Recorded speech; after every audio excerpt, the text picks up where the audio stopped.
All right. Shalom, Akim. We would like to start off by giving out honor and glory to Yahweh, by Hashem, Yahushua, by Hashem, Kakodash. Double honor to our apostles of great millstone, rule well, and peace and blessings to the house of David the elect. I'm Zahabit to my left. Yashima. Hey, today we're going to go into the times and context, man. Because as men of the Lord, man, we have to pray for that oil, man. All right, and pray for that discernment and that discretion to guide us in the particular times that we live in. All right, because you have a lot of Israelite sects and different men within the nation of Israel. They have this vibration of Moses about them and the Torah about them, but they lack discretion as to what time we're in. For an example, you have had men that know they're Israelites and find out they can have multiple wives. Then they have 3-4 wives, have offspring by them. Next thing you know, they're on child support, man. All right, we didn't have child support in our homeland, Jerusalem, man. You really couldn't divorce unless there was death in our homeland, Jerusalem, man. Because these are men in which I perceive they knew the laws, but they lacked discernment. Okay, so we as men of Yahweh Shemai have to pray for not only keeping the laws, all right, but having that discernment as to what context and what time that we are in 2020. All right. I got a cool one for you. There's Matthew 16 verse 1. It said the Pharisees also with the Sadducees came and tempting desired him that he would show them a sign from heaven. He answered and said to them, when it is evening, you say it will be fair weather, for the sky is red. And in the morning it will be foul weather today, for the sky is red and lowering. O ye hypocrites, you can discern the face of the sky, but can ye not discern the signs of the times? No. Can you not discern the signs of the time? That's a beautiful scripture. All right, because we're in the time of the mark of the beast. We're in the time of harm of God one, coming to pass. All right, we're in the time of martial law. Betrayal. All right, we're in a time of inconvenience, man. You know, when the laws of Moses was written, they was written as Israelite citizens who were stationed in Israel, man. With sovereignty. Yep. When we reign as a sovereign nation without somebody ruling over us, man. But we're not in our homeland, Jerusalem. We're not keeping the laws. We're in the land of our captivity. So we can't keep all the, I'm not going to say laws, but we can't take advantage of all the liberties that we have within the laws as though we're in our homeland, Jerusalem, man. You actually have to use logic and reason. You actually have to use discernment and context, man. Okay? This is the book of Sirach, chapter 8, verse 8. Despise not the discourse of the wise, but acquaint thyself with their proverbs, for of them thou shalt learn instruction and how to serve great men with ease. So this right in itself tells you that it's not just the laws. Because if it was only the laws, then why would you need the discourse of the elders? All right, read the next verse for about yourself. Verse 9, and it says, miss not the discourse of the elders, for they also learned of their fathers. Of them thou shalt learn understanding and to give answer as need required. So, hey, that's about learning understanding. And the reason why we brought that out to the spirit, man, because we also have elders now in our reincarnation, or in the Babylonian captivity. When the Most High woke us up, he also gave us our apostles, our leaders, not only just to reinforce the law, statutes, and commandments, but to give us that wisdom to how to maneuver in Babylon, man. See, a lot of men don't really some men don't take the admonitions of the apostles serious, man. Yeah, the discourse. Now we don't have the privilege, of being up there in New York around the apostles and elders, but the Lord gave us the YouTube, man. And when you're watching their live streams, when you're watching their sit downs that they do, it's like you being in the midst of their discourse, man, because they give a lot of spiritual wisdom through the experiences that they have, man. And see, and that's what makes them elders and apostles, is because they got the trial and error within the spirit, man. So they can give us that admonition where brothers don't have to make every mistake that they made, man. We're gonna make mistakes within this truth, and we get that experience from those mistakes, But we have apostles and elder brothers of our camps, they give us wisdom and guidance, but we don't have to make every single mistake that they made, man. And no, you would be a fool to ignore that just to go through the same thing they went through. Like in the world, you got cats that was from the 80s and early 90s.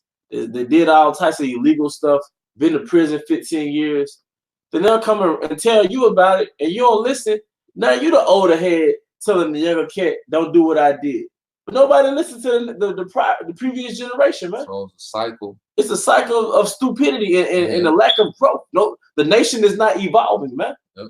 All right, so same thing with the apostles on the right-hand side, man. Why would you allow yourself to go through the same trial and error when you have the depth and the richness of someone else's experience, man? Mm-hmm. All right? Yep. This is Jeremiah 3:15, and I will give you pastors according to my heart, which shall feed you with knowledge and understanding. Yep, they will feed you with knowledge and understanding. And that started with the apostles of Great Millstone, starting with the elder apostle Tahar, the elder apostle Gabar, elder apostle Aryamla, all right, with the apostle Rakah, okay? And going back to the elders under them, all right, the elder Tazadakia, elder Tazadakba, elder Ayna, elder Ayathan, all right, elder Sakaran. All right, peace and blessings to all of them, man, because they practically raised us, man. Mm-hmm. All right, they've been in the truth. Hey, the elder apostle Gabar, I remember watching the video. He said, I've been in this truth nearly 18 years. And at the time I watched that video, I was 18 years old, man. All right. So he's been in this truth as long as I've been on this earth, man. How could you think that what you're going through is superior? Your perspective is superior, man. All right. This is the book of St. John, chapter 3, verse 30. I'll get straight to the point. It says, he must increase, but I must decrease. Yep. This is the apostle, with John the Baptist, all right? And he was speaking of Yahushua increasing and he must decrease, man. And when you extrapolate through the spirit, man, that's how it has to be in our day-to-day. You see, the things we are part of, our day-to-day, our agenda, what we want to do, the lust of the flesh, what we want to do, those things must decrease, and Yahushua, all right, must increase. And we know what Yahushua was about when he walked the earth, man. He was about his father's business, man. You see, like the elders going into the wisdom and context, man. Understanding the times that we're living in, man. Our people need to be taught the Bible, man. Our people need to be taught, all right, how to walk within wisdom within this wicked society that's full of snares and traps, man. Yeah. You see? Yeah. So it's time to enlighten our people, man, because we have been enlightened, man. So it's time for us to forward that, man, because we're the nation is being raised up, man. Yeah. And the nation is built on wisdom before anything, man. And that's why it says what? The desire of wisdom bringing forth the kingdom. But the foundation is wisdom. It's wisdom, man. That's how you know that we're the beginning of our kingdom. But part of that is unplugging from the ways of our captivity. Because there's a lot of scriptures that tells you that we picked on the ways of the heathen that held us captive. There's so many words, man. Yep. All right, you're not supposed to go into captivity and learn the ways of your oppressors, man. Yep. But we've done that being 400 years in Babylon and becoming so-called westernized, man. All right? And going back to the traps and snares, man, you got Esau, which is the physical manifestation of Satan. He sets up traps to imprison you, traps to keep you poor, traps to divide and conquer your family. Mm-hmm. But then you have the traps that just they morally ensnare you, man. Yeah, because Satan is getting more crafty, man. Yep. You know, because there's a lot of things that we have overcame in the spirit. Yeah. So Satan is coming at all different new angles, man. You know, we have to be fortified in the spirit, man, and solid. You see, because Satan wants to try to affect you internally with external things, man. You know, and if you're not rooted, you'll be moved and you'll be all over the place, man. As long as Satan can keep you distracted, man. You know, long as Satan can keep you in the spirit of I'm good and justifying yourself, man. That's a dangerous place to be in, man. You know, you want to serve Yahweh by Shema Shai, all right, with fear and trembling, man. Yeah. You know? Yeah, something else you want to be, bro? Yeah. Galatians 3:15. Kind of. Just going to get a few examples of how Apostle Paul gave admonitions as a man. Yep. Like I'm admonishing you as a man. This is not in the scriptures per se.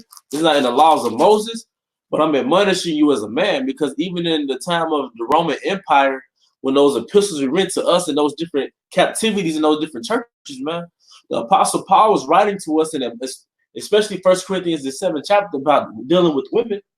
He gave those epistles out according to the times that we were in, not according to the laws of Moses. All right. So brothers have to understand and make moves according to the times that we in, according to the prophecies of this book, man. All right. This is the book of Galatians chapter 3, verse 15. Brethren, I speak after the manner of men, though it be but a man's covenant, yet if it be confirmed, no man disannulleth or addeth thereto. Yeah, but the point is, I speak after the manner of men. All right, and I'll get Romans 6 and 19. Yeah. Because we don't want to devalue what the apostle was saying because there's no law, no sin, man. A lot of the slip-ups that happen either cause you to commit a sin or to cause you to put yourself in a very harmful situation is because you said no law, no sin without discernment, man. Yep. All right, a lot of troubles that you've had with women, a lot of burns that you've had, because you said, well, she ain't got a man. But you know, you didn't take other precautions to see if you're going to deal with this woman, man. It's beyond no law, no sin, man. All right, the food you eat. Where the Bible says don't eat processed food, man. But look at Jake, man. And 90% of the diseases come from the food you put in your body, and it's beyond pork, man. Processed food is something that you should minimize, eliminate according to the times that we in, man. All right. What's another one, man? You got your, you know, the places you hang out at. Yeah. You know, like I say, the scriptures say don't go to the bar, you know, or to the club. But the apostles gave the apostles, you know, gave the admonition, you know, according to their experience, man. Yeah. No social media, limit social media, man. That's a new thing. That's a new thing. Yeah. So you know, they not you know, giving you a decree. I gotta say this though, Sirach. And Apostle Paul was going into the club, man. I was going into where there's riding and banqueting. All right, that's basically a club, man. And we know in the spirit, because I'm just gonna say it like this, in the spirit, in a roundabout way. The Apostle Paul, the Apostle Sahar is coming in the spirit of Apostle Paul, man. The same admonition he was giving out, we're getting now, man, because he's admonishing them according to the empire we're in. And that was the Roman Empire, and this is the Roman Empire extension, man. All right, go ahead. And it says, this is Romans 6 and 19. It says, I speak after the manner of men because of the infirmity of your flesh. For as ye have yielded your members servants to uncleanness and to iniquity unto iniquity, even so now yield your members servants to righteousness unto holiness. But he said, I speak after the manner of men. And there are several scriptures where he said, I speak to you as a man, man. All right. But he's basically telling us, yield our service unto, yield our body unto holiness, man. To righteousness. To righteousness, man. And ultimately, you have to spiritually detox from Babylon. And the ways that you spiritually detox from Babylon is really unplugging from those different snares and those different portals of fleshly consumption, man. Yep. Because even like you said, it goes deeper than the laws, because the laws tell us, you know, only on the Day of Atonement we fast, you know, from food, man. But now it's getting to the point where you have to fast from more than just food, man. There are certain other things that's a hindrance to you, man. You know, that we have to fast from, man. Whether it be, like I say, whether it be social media, man. Give social media a break, man. You know, give drinking a break sometime, man. You know, give certain foods a break sometime, man. You know, fast from that. You see, because it all goes into the building up of your spirit, man. Hey, because this is Babylon AD. This is Rome AD. And every time you make the better version of something, it's always more technical. It's always more advanced. It's slicker. Yeah. Whether it's a car, a video game, cell phone, it's always more apps. It's just more meticulous and more, you know, tedious, man. And in the Babylonian captivity, the demonic attack is advanced. So basically, it's an attack on your spirit through so-called frequencies, man. It's certain things that throw you off your so-called frequency, man. Yeah. Like going to like the certain genres of music, all right, certain types of women, certain types of food. That's not a sin, but it's certain things that throw you off your wavelength, man. Because everything's so demonic. Everything's so and the demons they exist in frequencies and wavelengths, man. Yep. You know, and if you watch that, if brothers get a chance to watch that series on Stars, American Gods, Esau putting it in your face, man. Because it's really about whatever you give your time and your energy to, that's what you're worshiping, man. You know, he had the media guide on there. You know, he had the technology guide on there. You know, it had the Queen of Heaven. You know, Queen Sheba on there, man. You know, worshiping the woman's body. You know, all those things are on their show, and it shows you that Esau force feeds those things down people's throat, you know, and whatever you give your energy to, that's the deity that you're worshiping, man. No, go ahead, bro. I'm just like you said, he just modernized it, man, made it part of your everyday. Now you do it without thinking, man. You know, but we supposed to be completely transformed, and now we operate in the spirit, you know, on the fly, man. You know, just like we used to do wickedness on the fly, you know, now we should be operating in the spirit on the fly, man. You know. Did you get that in Romans? Romans 6:19. You already got that? Yeah. All right, you had a precept? Come on. All right, go ahead, bro. This is 1 Peter 4:1. And it said, for then as Hamashiach has suffered for us in the flesh, arm yourself likewise with the same mind, for he that have suffered in the flesh has ceased from sin. You know? You go into that. Arming ourselves, all right, with the same mind that Yahweh had, man. You know, and Yahweh was about finishing the mission, all right, that he was sent upon, man. And as we mature in the spirit, we understand we sent on the mission, man. You know, this is not all right our life anymore, man. You know, we are prisoners and servants to Yahweh for righteousness' sake, man. You know, so we have to start delegating more time to spiritual things, man. And the Most High gave us money. Something that the Most High gave you, which is a very valuable resource, is time and energy. The brothers were saying, whatever you put your energy into, that's really what you worship, man. All right, but you can't. Energy is like a money, right? You can't buy anything without money. So you buy something, or you buy into something, or you consume something. How they got the word consumerism? You consume something with your energy and your time, man. All right, so we have to reinvest what we put our time and energy into, man. All right, because that's gonna basically determine who we are, man. All right. What you're good at and what you're knowledgeable about, and what defines who you are is based on what you consume. And if there's this thing on YouTube about the art of communicating, man, and it basically breaks down that what you involve yourself in is food, man. Anything that you involve yourself in, your spirit, it consumes it like it's food. Communication is food, man. Anything that you perceive through your five senses, that's a form of food, man. So we have to be careful what we eat, so to speak, man. Yep.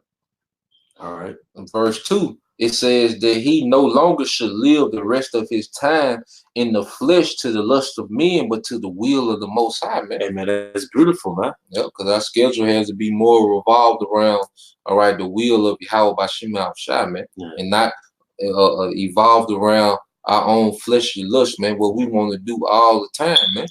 You know? And there's a balance with everything. Yeah, it's a balance with everything, man. Like, no, go ahead, bro. I mean, the flesh really on automatic, man. Yeah. Because once you come out of the spirit, the flesh automatically kick on, man. Yeah. You know, you ain't got to rev the flesh up, man. The flesh is on standby until we get out of these vile bodies, man. You know? But you have to work to get in the spirit, though, man. You have to, you know, you have to sacrifice to get in the spirit, man. You know? So it's just, you know, having temperance, being balanced, you know, in all things, man. You know, and don't take balance out of context. Yeah. You know, you Jake, man. Jake, you said, well, this is a balance. Like, bro, you going broke over this, brother. Yeah. It's not a balance. All right. This is Matthew 6:22. Yeah. It said the light of the body is the eye. If therefore thy eye be single, thy whole body shall be full of light. You know, so we should be having that tunnel vision within this ministry, man. You know, if it says the whole eye be single, then the whole body is full of light, man. You know, and you go into I want to go into the word single, all right, in the Greek. You know, and it's 573 haplus. Haplus, all right. And when you go into it, it says simple, whole, good, fulfilling is off its sound, man. And the main word I wanted to focus on was simple, man. You know, simplify your day to day, man. You know, keep things simple, man. Don't be too busy with all these unnecessary matters, man. You got all these things working in the background, man. You know, you can't be focused, man. You know, because a laser just what concentrated light. You know, so the more you concentrate in one particular area, you know, the stronger that laser is, man. And that light is your energy. Yep. Because the Most High gifted you with energy, man. Yep. Every man has energy in his body. No great person that you watch a documentary on has ever become great by putting his energy into 10 different things at one time. The Tysons and the Jordans and the Muhammad Ali, they focus on one good thing, man. That was all they had. Yep. You know, when you really look into the greats, that's really they was consumed by whatever they was great at, man. Like you said, Kobe, he ain't go on vacation, man. You know, he was consumed, you know, by whatever he was great at, man. You know, and that's how we have to be within this ministry, man. You know, and every brother according to their portion, man, because every brother had different lots, you know. But we need to maximize whatever lot that we have, man, within this ministry, man. This is the most important thing going on, man. You know, everything else gonna play itself out how it's gonna play out, man. You know. Yeah, something else, bro. Oh, that's it, brother. Hey, with that, we want to draw this lesson to a closing. We hope you brothers are edified. And once again, we want to give our honor and glory to Yahweh, by Hashem, Yahweh Shah, by Hashem, Rakah Kudash, double honor to our apostles, great millstone, rule well. Peace and blessings to the house of David the elect. To the next time, Shalom.